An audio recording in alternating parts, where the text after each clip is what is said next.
Osage County, the heartland of Oklahoma's Great Plains. As we entered the gate, we continued for 5.5 miles down the road to get to the ranch. I never realized there was a ranch this size. The only thing bigger than the Cross Bell Ranch is the mystery that surrounds it. In 1970, this is the domain of 32-year-old E.C. Mullendore III. E.C. Mullendore was the owner of the largest ranch at that time in Osage County. And the largest bank balance. E.C.'s net worth is estimated at over $37 million. More than $230 million in today's money. Hello. Yeah. I mean, everything up there was nice. They liked to show it off. Andy Surratt is a former Osage County veterinarian and friend of E.C. I mean, gosh, he could have bought me and sold me 1,000 times, you know, but we become real close friends, I thought. From his mansion at the center of the ranch, E.C. can look out on the 4 points of the compass and know that the horizon belongs to him.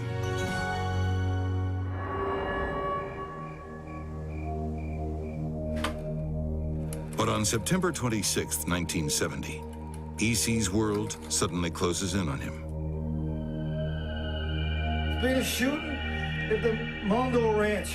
And who's being shot? E.C. Mullendore. I think he's dead. I was called at about 4:30 or 5 a.m. on the morning of September the 27th by an attorney here in town, and they had requested my assistance to provide protection for Linda Mullendore and for her family. E.C. Mullendore had been shot the previous evening. We didn't know what we were getting into as we drove to the ranch. So far, everything police know is based on the statement of the only eyewitness, E.C.'s personal bodyguard, Chub Anderson. He told this story. They had just returned from on the ranch somewhere around 11 o'clock that night. E.C. went down in the basement and was eating some dinner which had been left over by one of the maids. And Chub was upstairs running bathwater. Heard a shot go off downstairs. He immediately ran downstairs. As he entered the room, he was accosted by 2 men in suits who shot him through his right rear shoulder, and then they ran up the stairs. Chub pursued them. He had a .25 automatic in his waistband. Discharged his firearm, shooting a number of shots at the sliding glass door and out the glass door. After discharging his firearm, Chub went back downstairs. Found E.C. shot between the eyes. E.C. is dead when the ambulance arrives. But instead of leaving his body at the crime scene, medics take it to the hospital, compromising the evidence. The biggest mistake was removing that body. He was immediately cleaned up. He was immediately scrubbed. Cleaning the body removes potential traces of the attacker's blood or gunpowder residue on E.C.'s hands. But wounds on his skull suggest there was a struggle before E.C. died. So did he fight back? Did he shoot first? Police can't tell. Once that body was removed, there was no way to reconstruct that crime scene at that time. Law enforcement now has only the testimony of E.C.'s bodyguard, Chub Anderson, to rely on. But is he telling the whole story?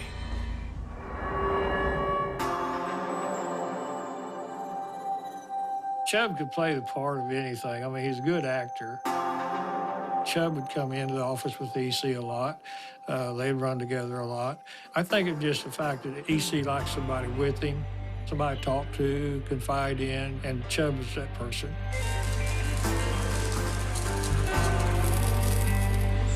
Chub is a notorious ladies' man. Some say he has eyes for the boss's wife. Chub had a way with the women. He had a cute way about him and a cute style and kind of an all-shucks type way with him. Never had any trouble finding women or picking women up.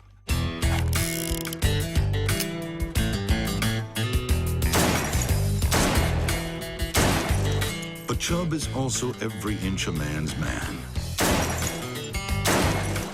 Probably pound for pound the toughest guy I ever met in my life. Loved to fight, loved to finish fights. EC had an awful big mouth for a little guy and could get things started, particularly after he had had a few drinks. Let's see what you got. And it would leave it up to Chubb to finish. He was an absolute excellent shot with a rifle and with a pistol.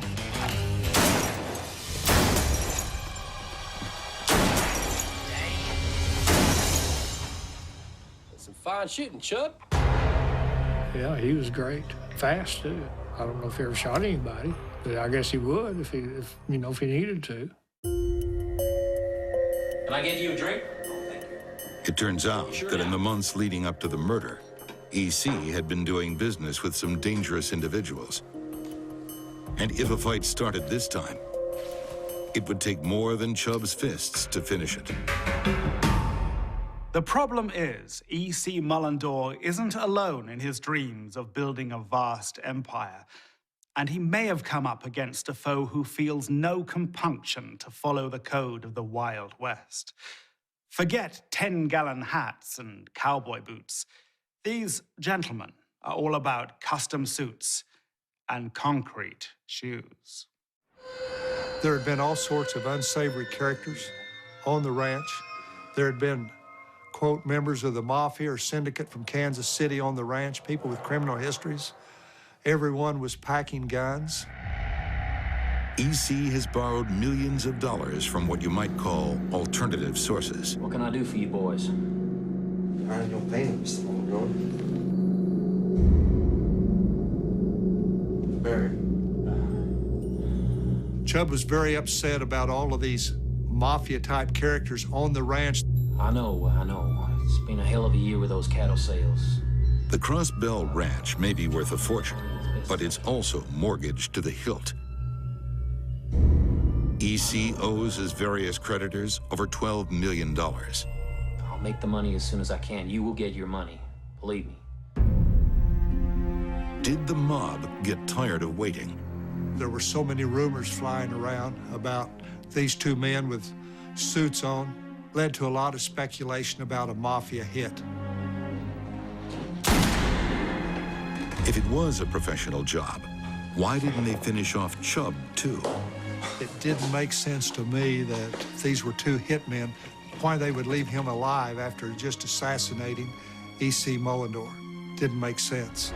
A week after the murder, private investigator Gary Glanz is given access to the crime scene and runs some tests. Went upstairs, turned the water on in the bathroom where Chubb allegedly heard the gunshots from.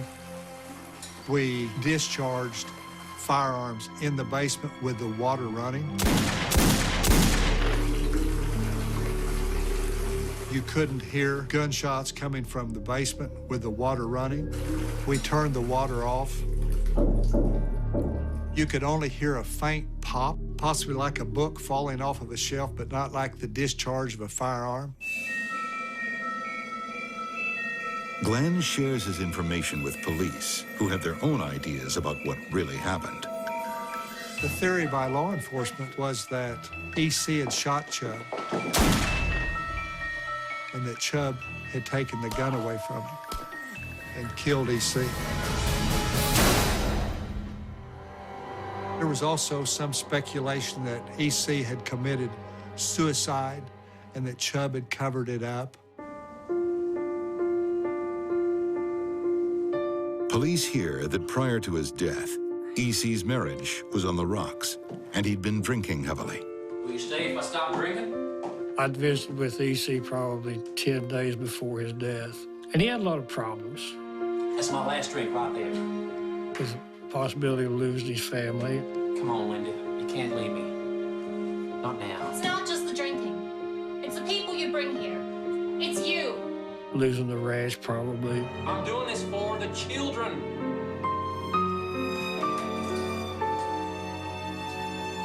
Linda! So was it murder or suicide? A professional hit, a crime of passion, or an inside job? To Gary Glanz, only one thing's certain. Chub Anderson knows the truth.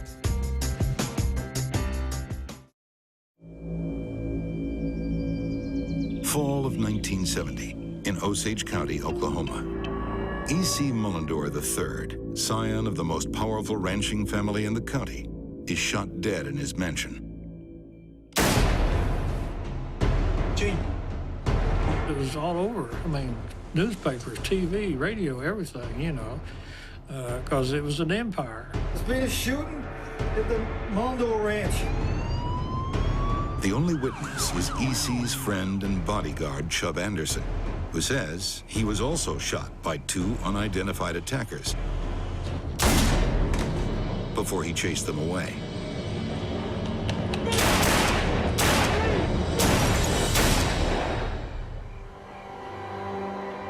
There was some speculation of the contract hit by the mafia.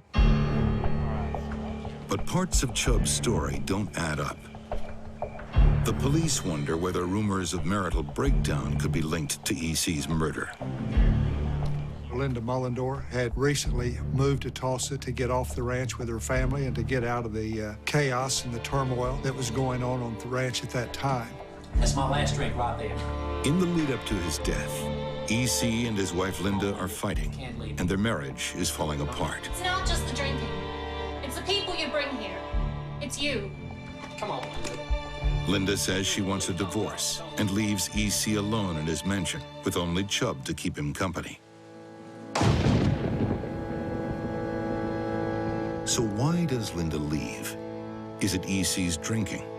Is she having an affair? Or have E.C.'s debts placed unwelcome limits on his wife's extravagant lifestyle? Talk around Pawhuska at one time was that Linda would weekly fly down to Dallas to have her hair fixed or go down buy a new dress or something. Linda's favorite spot in Dallas is the posh department store Neiman Marcus.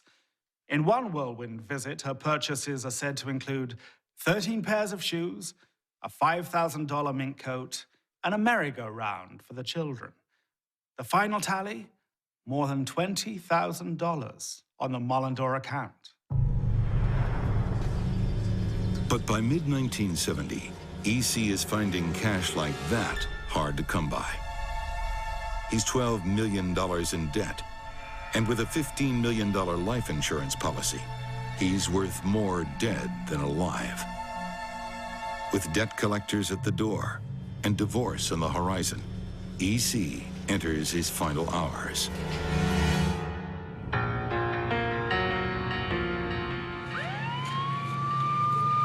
The night of that shooting, Linda's attorneys had made arrangements with the Osage County Sheriff's Office to serve divorce papers on E.C. Mullendore.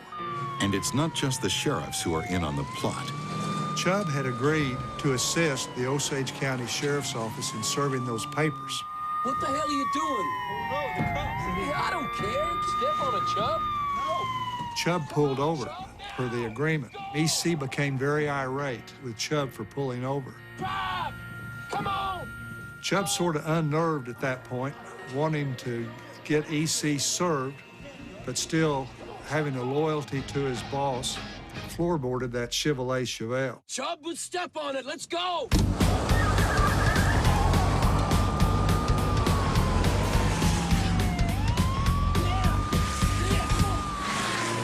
had a high-speed chase over the ranch. Chub knew that ranch like the back of his hand. Yeah, Chub, come on!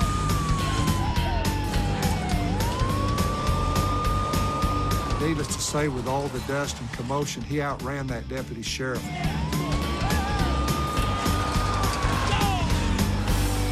fact, chuckled about it and laughed about it later, how he left that deputy, you know, in the dust.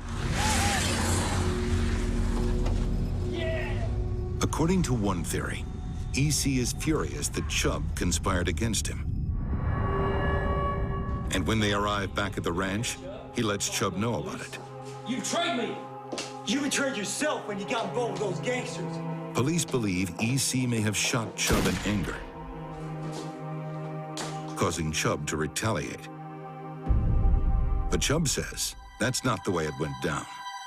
Chubb categorically from day one denied that EC shot him and he took the gun away from him and shot him.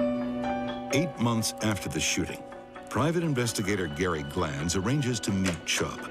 I was driving a black Ford Thunderbird with big whip antenna, and that car was wired for sound. We spent 2 hours him reminiscing about his relationship with E.C. Mullendore and the family.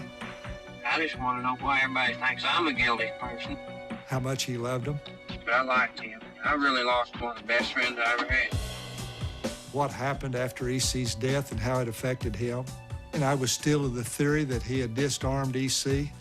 and in a fit of passion, shot and killed E.C. I'll tell you one thing. Well, you're closer than anybody, man.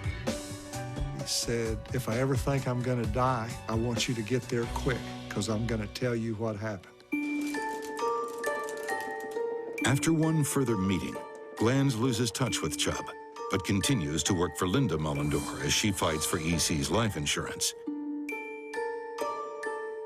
In November 1971, Linda finally gets her payout. At that time, it was the largest amount of money ever paid in the history of U.S. insurance on an individual death.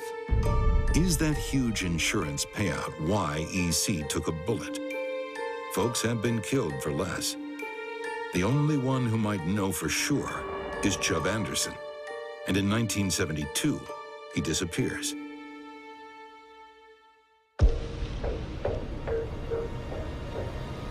He's sighted in Kansas, then Mexico, then Montana. Finally, in 2006, kidney failure forces him back to society. They had refused him dialysis because the name that he was using while in Montana, that guy had been dead for 25 or 30 years. And once they figured out who Chubb was and ran the computers, they saw that there was an outstanding warrant, and they transported him back to Kansas. Chubb serves a year in prison on an unrelated drug charge.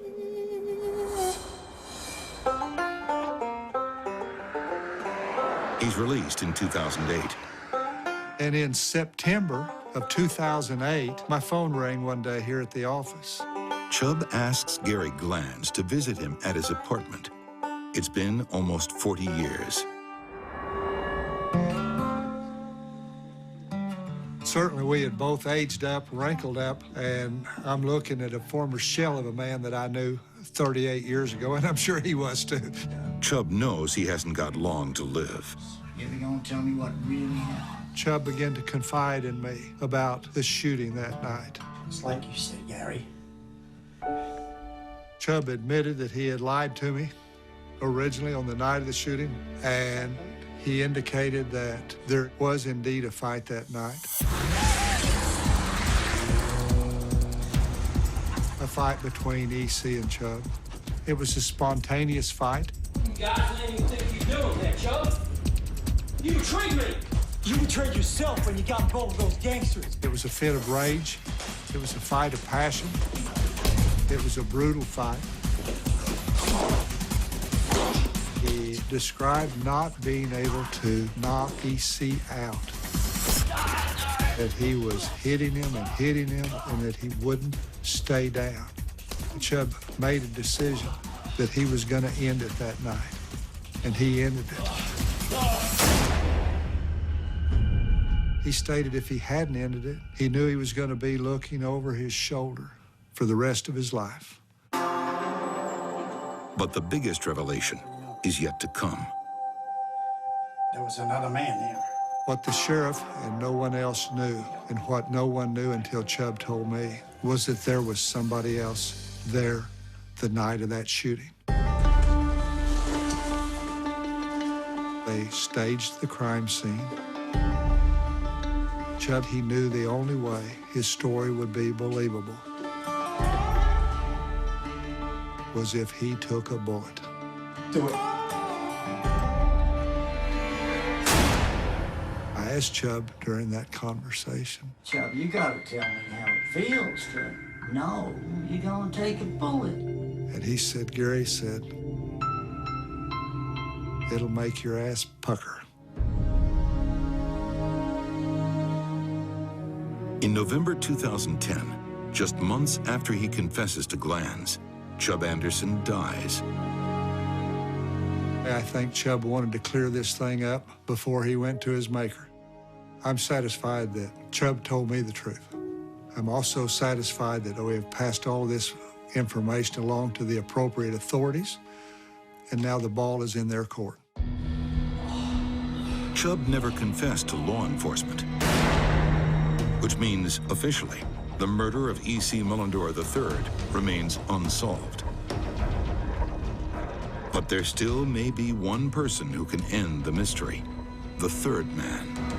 That's where the story is now, for that person to come forward and to clear this thing up and to bring closure for everyone.